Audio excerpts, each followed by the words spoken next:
Hello दोस्तों, कैसे हो आप लोग। स्वागत है आपका आपके चैनल प्रतिभा अड्डा में। दोस्तों आज हम लोग यहाँ पर देखने वाले हैं डीएलएड फोर्थ सेमेस्टर का शांति शिक्षा एवं सतत विकास। दोस्तों इसका आपका फर्स्ट क्लास हो चुका है। अगर आपने अभी तक नहीं देखा है तो इसका लिंक आपको कमेंट बॉक्स में मिल जाएगा। ओके दोस्तों, मैं इसके सारे वीडियो को दोस्तों जितने भी आपके सब्जेक्ट हैं, ठीक है, सारे नोट्स आपके यहाँ पर लगातार बन रहे हैं और सारे नोट्स का प्लेलिस्ट भी बन चुका है। उसका प्लेलिस्ट आपको कमेंट बॉक्स में पिन किया हुआ मिल जाएगा। ओके दोस्तों, जो हमारे भाई बहन नए हैं, जो लोग अभी तक चैनल को सब्सक्राइब नहीं किए हैं, वो लोग भी सब्सक्राइब कर लें ताकि कोई भी क्लास कोई भी अपडेट आपसे मिस ना हो। तो दोस्तों आइए हम लोग देखते हैं आज का पहला प्रश्न, और आप लोग एक पेन और एक कॉपी लेकर बैठ जाइए और आप लोग हर प्रश्नों को नोट करना स्टार्ट कर दीजिए। दोस्तों आज का आपका पहला हेडिंग है कि भारत में शांति हेतु दार्शनिक चिंतन। ठीक है दोस्तों, भारत में शांति हेतु दार्शनिक चिंतन के बारे में आपसे कहा जाएगा और ऐसे ही प्रश्न आपको मिल जाएंगे। ठीक है, जहां पर भी आपको दार्शनिक चिंतन से संबंधित प्रश्न मिलेंगे, तुरंत आपको इन 5 से 6 जो पॉइंट यहाँ पे आपके दिए गए हैं, आपको इसको लिखना होगा। ठीक है, आदर्शवादी मूल्यों का समावेश है, मानव हितों की शिक्षा और विकारों की समाप्ति, धर्म का आदर्श स्वरूप, सामाजिक न्याय, प्राकृतिक प्रेम की शिक्षा, इन सब चीज़ों को आपको नोट करना होगा।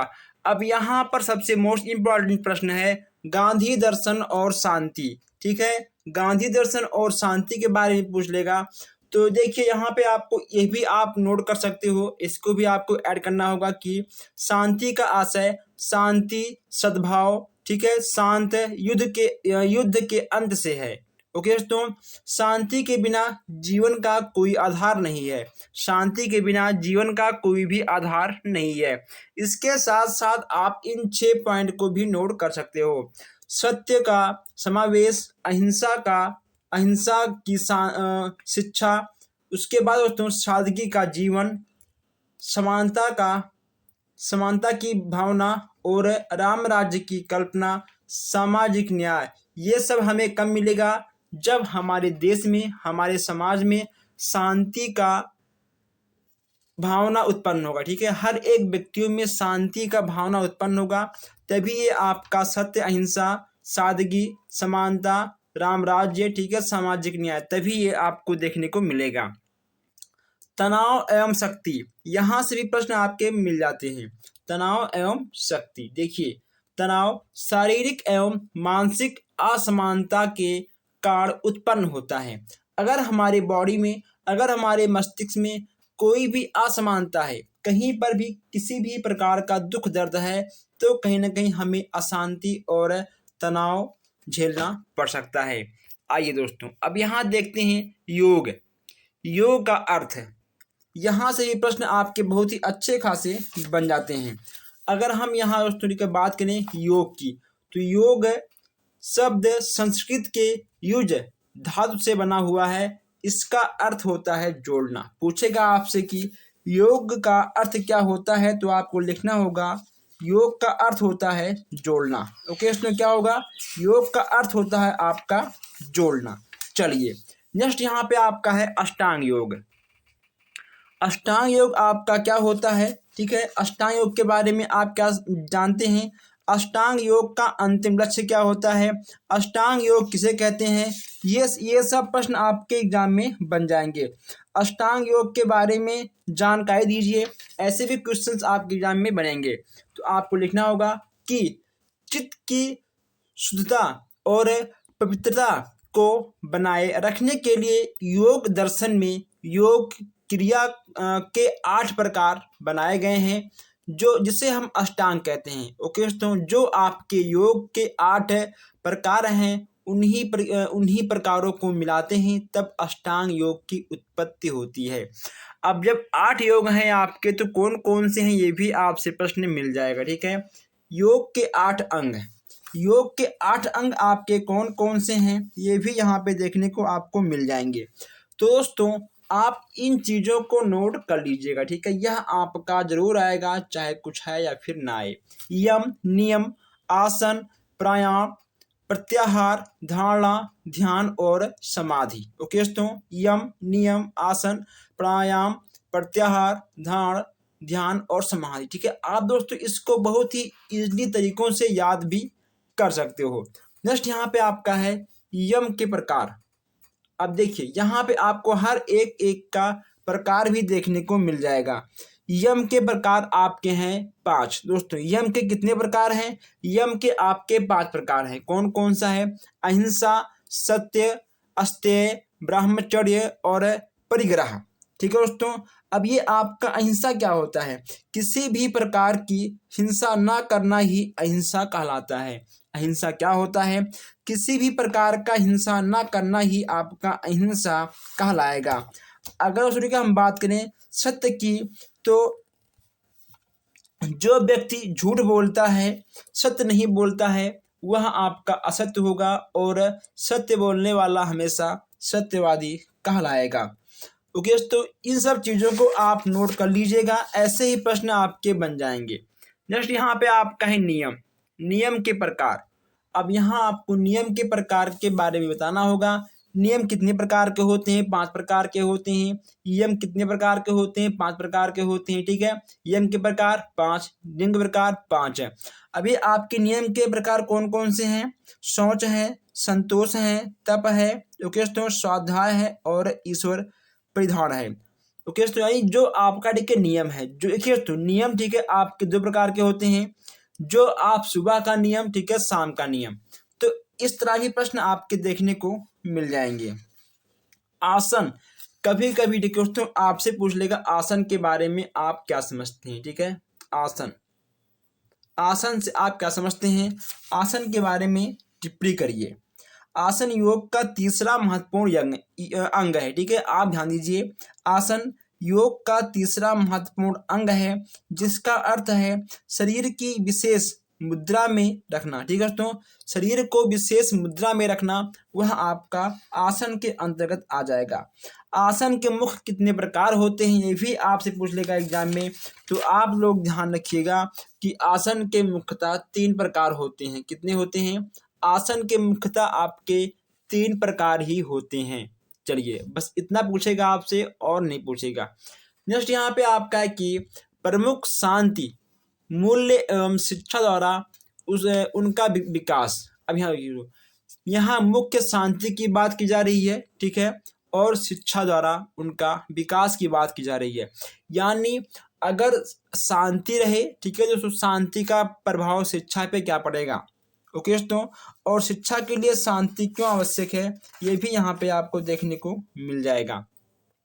शारीरिक मूल्य, ठीक है दोस्तों, शिक्षा का योगदान, आर्थिक मूल्य, राजनीतिक मूल्य, सामाजिक मूल्य और नैतिक मूल्य, ये आपके 6 प्रकार के हो जाएंगे।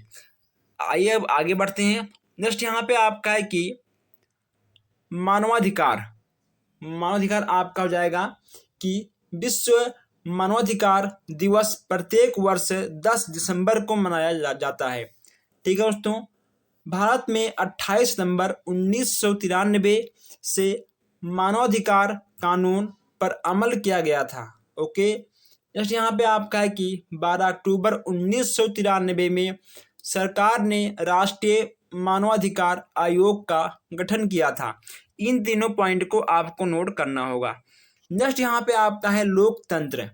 लोकतंत्र के कितने स्तंभ हैं? लोकतंत्र के कितने स्तंभ हैं? लोकतंत्र के कितने प्रकार हैं? लोकतंत्र के बारे में आप क्या जानते हो? लोकतंत्र के कितने भेद हैं? ऐसे प्रश्न आपको एग्जाम में देखने को मिल जाएंगे। आपको लिखना होगा कि लोकतंत्र के 4 प्रकार हैं। कितने दोस्तों यहाँ पे आपके, ठीक है, आपके हैं 4 प्रकार के। कौन कौन से हैं? आपका है न्यायपालिका, ओके दोस्तों, न्यायपालिका, कार्यपालिका, उसके बाद है विधायिका और ठीक है मीडिया। ये आपके 4 प्रकार के लोकतंत्र हो जाते हैं, आप इसको लिखना होगा। नेक्स्ट यहाँ पे आपका है कि लोकतंत्र की आवश्यकता। लोकतंत्र की आवश्यकता क्यों पड़ती है? जन कल्याण की भावना उत्पन्न करने के लिए, जनता का नैतिक विकास करने के लिए, देशभक्ति का स्रोत और विश्व शांति का सामर्थ्य, ओके दोस्तों, समर्थन। उसके बाद यहाँ पे आपका देखिए होगा समानता। अगर लोकतंत्र नहीं रहेगा तो दोस्तों हर जगह कहीं ना कहीं ऊंच नीच की भावनाएं ओके दोस्तों, गरीबी तो अमीरी, मारपीट, दंगा फसाद हर जगह हो जाएगा। इसीलिए लोकतंत्र होना बहुत ही आवश्यक है। आइए अब हम लोग आगे बढ़ते हैं। नेक्स्ट यहाँ पे आपका है वैश्वीकरण। ठीक है, वैश्वीकरण अंतर्राष्ट्रीय स्तर पर अंतर्राष्ट्रीय खिलाड़ियों के लिए व्यवसाय को बढ़ाने, तकनीकी वृद्धि, अर्थव्यवस्था में सुधार करने का तरीका है, उसे कहते हैं वैश्वीकरण। इसे भी आप लिख लीजिएगा। वैश्वीकरण के उद्देश्य दोस्तों आपके ठीक है क्या है, वैश्वीकरण क्यों होता है, वैश्वीकरण किस लिए होता है, इससे क्या लाभ है, इससे क्या हानि है, जहाँ तक की भी क्वेश्चंस आपके बन जाएंगे। यहाँ पर हम लगातार हर कम टाइम में आपको अधिक से अधिक देने की प्रयास कर रहे हैं। इसीलिए मैं आपसे कहता हूँ कि आप लोग चैनल को सब्सक्राइब कर लीजिए और आप लोग प्लीज़ वीडियो को शेयर भी कर दीजिए। अब इसके उद्देश्य क्या हैं, आर्थिक समानता, विकास के लिए निजीकरण, उच्च जीवन स्तर, विश्व बंधुत्व की भावना, अंतर्राष्ट्रीय सहयोग। ठीक है, ये आपके यहाँ पर 6 पॉइंट देखने को मिल जाएंगे। नेक्स्ट यहाँ पे आपका है कि वैश्वीकरण की आवश्यकता। ठीक है, संतुलन स्थापना के लिए, पर्यावरण संरक्षण के लिए, आर्थिक संरक्षण के लिए, तकनीक शिक्षा के विकास के लिए, बेरोजगारी की समाप्ति के लिए। ये यहाँ पे आपको 6 पॉइंट बेशक देखने को मिल जाएंगे। नेक्स्ट यहाँ पे आपका है वैश्वीकरण के लाभ। हमने कहा नहीं आपसे, प्रकार, लाभ, हानि क्यों आवश्यक है, क्या है। ठीक है, हर एक प्रश्न आपके बन जाते हैं। अब यहाँ पूछा गया है लाभ, संतुलित पर्यावरण का विकास, भय मुक्त समाज, युद्ध की समाप्ति, अंतर्राष्ट्रीय सद्भावना, समस्याओं का समाधान, सूचना तकनीक का विकास। ये भी आपको यहाँ पर देखने को मिल जाएंगे। आइए दोस्तों, नेक्स्ट यहाँ पे आपका है सतत विकास के घटक, आर्थिक घटक, दार्शनिक घटक, सामाजिक घटक, ठीक है, राजनीतिक घटक और मानवीय मूल्य। ये यहाँ पे आपको देखने को मिल जाएंगे। इसके बाद यहाँ पे आपको मिल जाएगा आवश्यकता।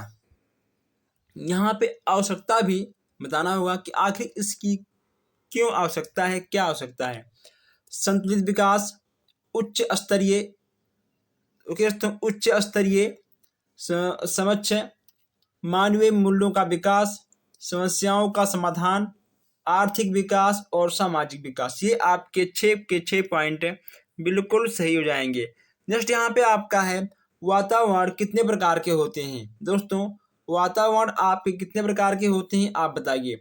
अगर बात करें प्रकार के बारे में तो वातावरण आपके 2 प्रकार के होते हैं। कितने होते हैं, वातावरण आपके 2 प्रकार के होते हैं। पहला आपका होगा आंतरिक और दूसरा देखिए आपका होगा बाह्य।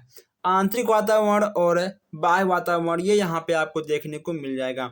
अगर बात करें आंतरिक की तो आंतरिक के अंतर्गत आपका भौतिक, सामाजिक, आर्थिक और सांस्कृतिक, ये आंतरिक के अंतर्गत आपके 4 पॉइंट देखने को आपको मिल जाएंगे। ओके दोस्तों, तो अक्सर आपसे पूछ लेगा कि वातावरण के प्रकार, तो आपके आंतरिक वातावरण और बाह्य वातावरण। जो हमारे भाई बहन नए हैं वो लोग भी चैनल को सब्सक्राइब कर लें, और जो सब्सक्राइब कर चुके हैं उनका फर्ज है वीडियो को अपने दोस्तों तक शेयर करना। अगर आपको किसी भी क्वेश्चन में किसी भी प्रकार का डाउट होता है तो आप हमसे बेहिचक कमेंट बॉक्स में कमेंट करके पूछ सकते हैं।